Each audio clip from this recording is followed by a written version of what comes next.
Hello, this is Tad Walters. Today I'm going to talk about jazz and my little trick on, really easy trick on how to play jazz and get along with it. Basically, to me it's just adding a couple more chords to the song. You know, everybody knows if you're a blues musician, you know the 3 chords. If you're a country musician, you know sometimes 4 chords.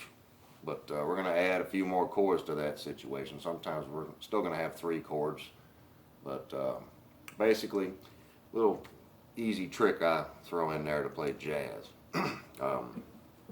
Where I learned jazz from is from basically 3 people. Number 1, I learned it off of Robert Lockwood Jr. And just watching him play and listening to this stuff and figuring out, wow, that sounds ridiculous. What is that? What is that mess? I'd be sitting 4 feet in front of him and still couldn't figure out what he was doing until I went home and picked up the guitar, didn't put it down for a few days, and then I figured it out. There's an easy little trick I figured out to playing this stuff. Another guy I learned jazz from was Lonnie Johnson, who basically invented how to play guitar back in the 20s. He invented everything. It all comes down from Lonnie Johnson. A lot of these songs, he had played jazz songs, blues songs, everything.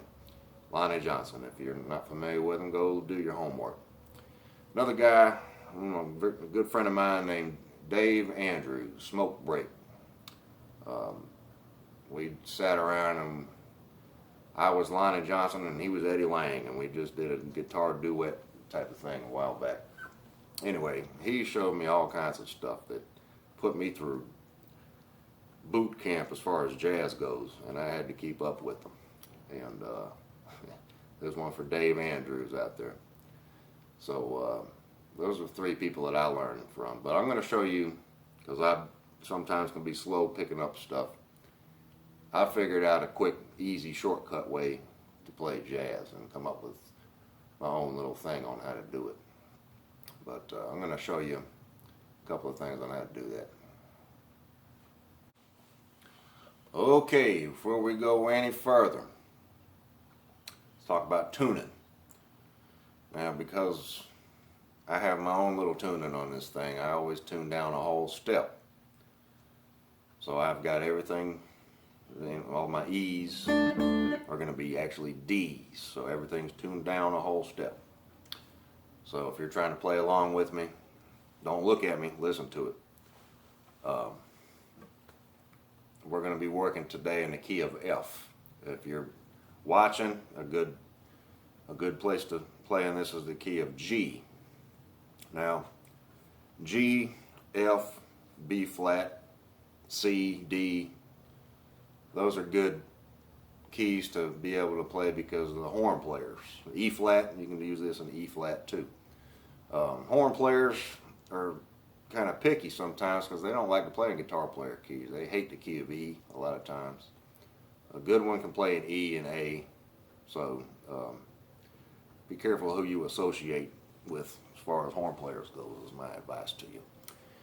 But anyhow, we're going to be able to do this today and play in any key. So you can take this thing I'm about to show you and just move it around on the guitar neck until whatever key you're in, you need to be there.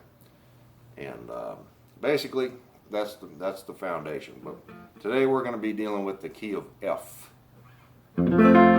Sonic-wise, it's going to be F. If you're playing the guitar, it's going to look like G. If you're in your standard tuner. Why I tune it down is a whole nother story. I'm going to get to that another time. But for right now, that's what we're going to be dealing with today. Okay, song structures. Basically, if you're going to count the bars out, which a lot of times with blues songs, you don't want to start counting bars because that's going to mess you up. If you start counting bars, jazz guy, I tell the jazz guys, don't count the bars, just play the song, play along with it, and watch, just listen and find out where it's going to go. But was jazz people, they usually have more structure to their songs, and they have it sheet music with charts and everything. So with the charts, you're going to be noticing there's usually 8 bars, 12 bars, or 16 bars. That's your standard songs are going to be in there. Now, I'm not going to sit here and worry too much about all that stuff, because the foundation that I'm going to show you today is going to be able to hit all of those. 8 bars, 12 bars, or 16 bars. Blocks of 4 usually. But that's what the foundation is as far as the structure of the songs are going to be in 8, 12, or 16 bars. Okay, keys. Like I said, we're going to be doing this in F today, but once again, it doesn't matter, because we're going to be able to take this thing and move it around. But where are all these songs coming from? Well, your standard jazz stuff is going to be based off of the circle of fifths. I mean fifths, not fist. Or if you want to call it circle of fifths, that's up to you. That's what I call it. Anyway, what that means is you can go look up a chart that has a circle on it, and it goes C, G, D, and all that, all the way around until it comes back to C. You go to the 5th note in the scale. Start with that one.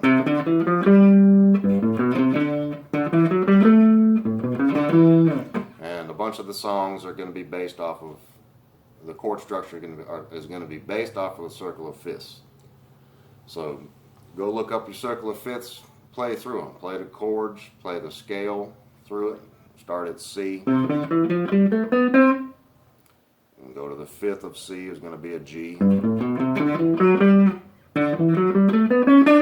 So we're going to take basically circle of fifths and run it, is what we're doing today. And that's the foundation of standard jazz, usually. Now, in order to make jazz more interesting, or a song more interesting, you got to change it a little bit and make it a little not so predictable. But there's so many different ways you can be creative with it, and that's how you make a good song, is getting creative and changing it up a little bit. So there it is. Go look up the circle of fifths. Okay, some common chord progressions, and the most common on the standard jazz, and what I wouldn't call ragtime, where jazz basically comes from ragtime. But basically we got about 2 different standard progressions, and this is once again running the circle of fifths.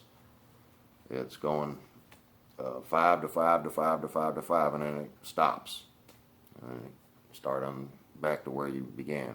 So you're not running the whole thing usually. You can, but that would be a very, very long song structure right there, I would think. But we're going to start with 1, 6, 2, 5. So in whatever key this is, because once again it doesn't matter, you can just move it around. There's the 1 chord, 6th chord, 2 chord, and a 5 chord. Alright, well, that sounds maybe like it might be a little complicated. Well, it's really, really not. I'm going to show you my little easy trick, and that's to take these 2 chord shapes, what I call an F shape or an E shape, F or E position, which is exactly the same thing on the guitar. That and the C7 shape.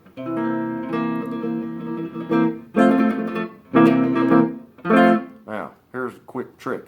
1, move your hand up 2 frets, switch to your C7 shape. Stay right there, switch back to that F shape. Move back down a whole step, switch to the C7 shape. Alright, once again, go up 2 frets, switch, stay there, switch, move back down a whole step, switch. So you're just switching every time.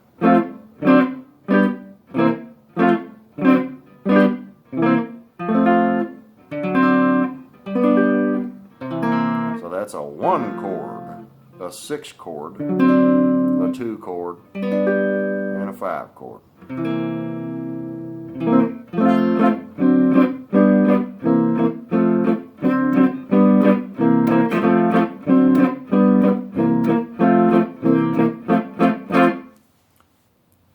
one is going to be, this one is actually probably more common than the 1-6-2-5 in all of music, is basically a 2-5-1. Okay. Now, generally speaking, what we use for jazz, a lot of times they use a lot more minor chords. For the ragtime stuff, we usually use a lot of dominant sevenths, which is that's a whole nother story right there. We'll have to get into that a different time about dominant sevens and where to use them and how to use them and all that kind of stuff. But anyhow, what we're going to do today is a 2-5-1. So if you go to if you start on the 2 chord, go to the 5th of the 2 chord, which is going to be the 5th of the key, and then the 5th of the 5 chord is going to be the 1. So what it's really doing is the 5s are resolving to 1. Remember that. 5s wants to resolve to 1. So you're running circle of fist. 5 resolves to 1. So the 2 chord is going to resolve to the 5 chord, and the 5 chord is going to resolve to the 1 chord. Now you can do this as a dominant chord or the major chord if you want. But as we know, generally speaking, the 2 chord is a minor chord. You can do it that way. There's another trick to that too I'll show you in a little while. So that's 2.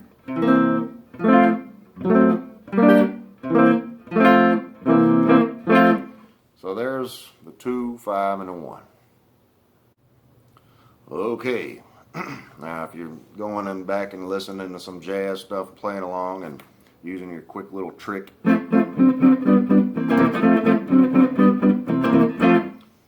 you're using that and you're going to figure out, well, what's this little bridge? I know the head, what they call the head is the main melody of the song. And usually what happens with the song structure is it runs through the head twice, the bridge once, and then the head again. So that's one time around the song.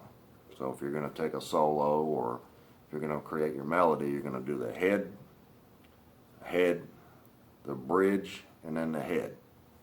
Head, head, bridge, head. That's one time around the song. And you run that until you get sick and until your neighbors start getting tired of you. But anyhow, a lot of times with the bridge, what it's going to be is 3. You're going to go back one on the circle of fist. 3, 6, 2, 5. Because it was going to end on the 5 chord. It's going to want to resolve back to the 1 again. So, well, how do we do this? Well, that's easy. Once again, we're just going to be moving these 2 chord shapes around. 1. Move it up to where it's going to be a 3. Well, 1. Up a whole step is 2, up a whole step is 3. Ah, well, there it is.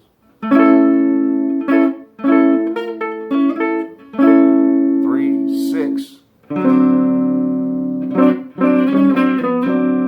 2, 5. Once again, that's a 3.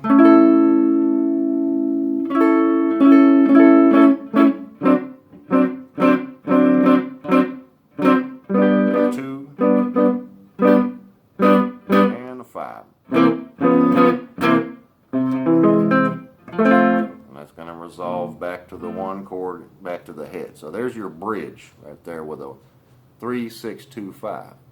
Now, an example, really good example of running that circle of fist is Benny Goodman's song called 7 Come 11, which I used to listen to. My dad had all this Benny Goodman stuff when I was a kid, and I used to listen to that and just be overwhelmed with, I can't learn all this music, until I figured out my little trick.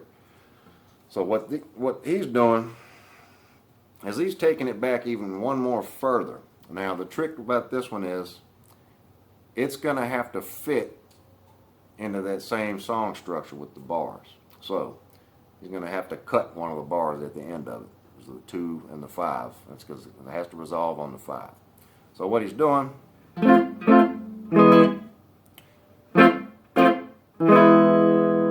so you got your 1 chord, move it down half a step, 1 fret. 3 chord, 6 chord, 2 chord, half a bar, 5 chord, half a bar, and that's the 1. So once again, 7-11. I believe this song is actually in A flat on the recording, if I remember correctly. But just drop it down a half step.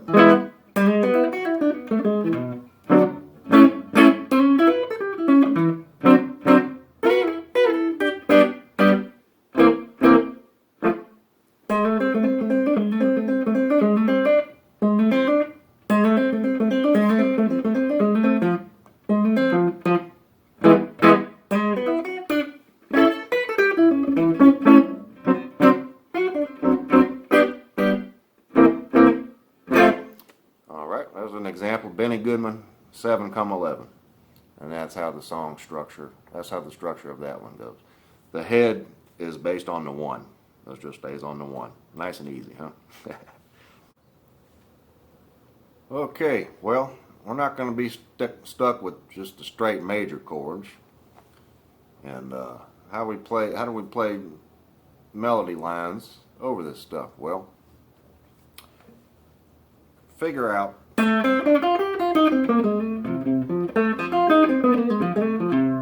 just going to figure out 2 things, basically. I'm just going to start from there.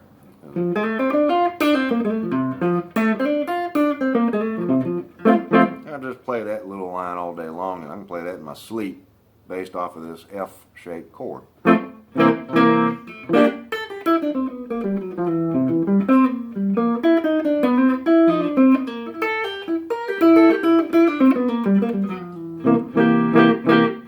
That's what I can play all day long off of the C position.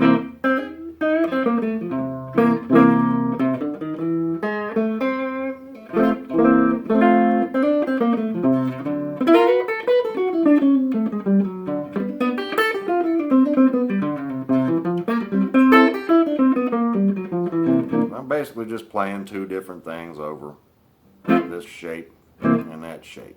So that's how that goes. And of course you gotta expand on that.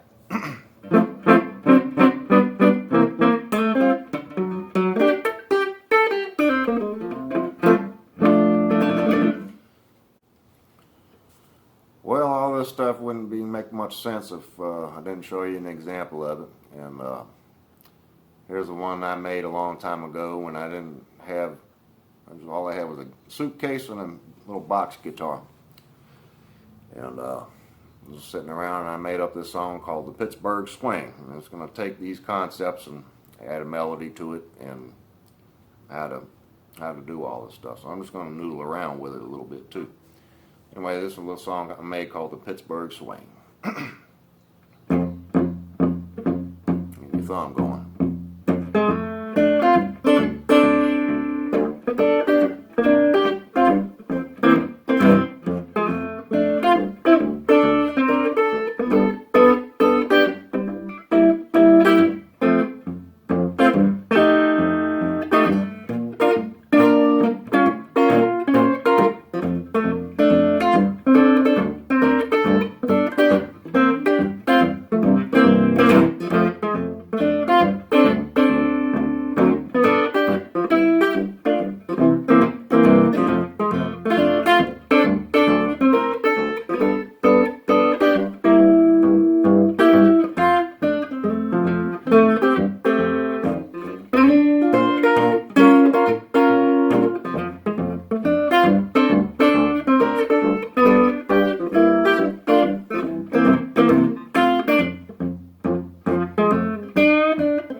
Pittsburgh swing.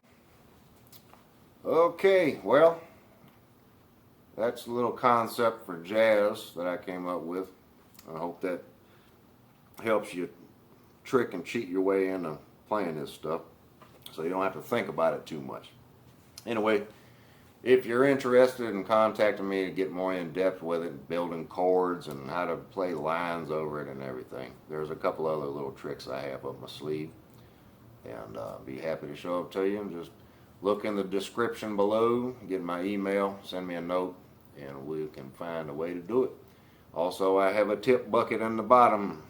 You can use it because the music business has been destroyed, and people like me trying to find some work. Anyway, hit that tip bucket on the bottom in the description, and make sure you sign up, subscribe, and I'll have some more videos coming out here shortly, and sooner than later.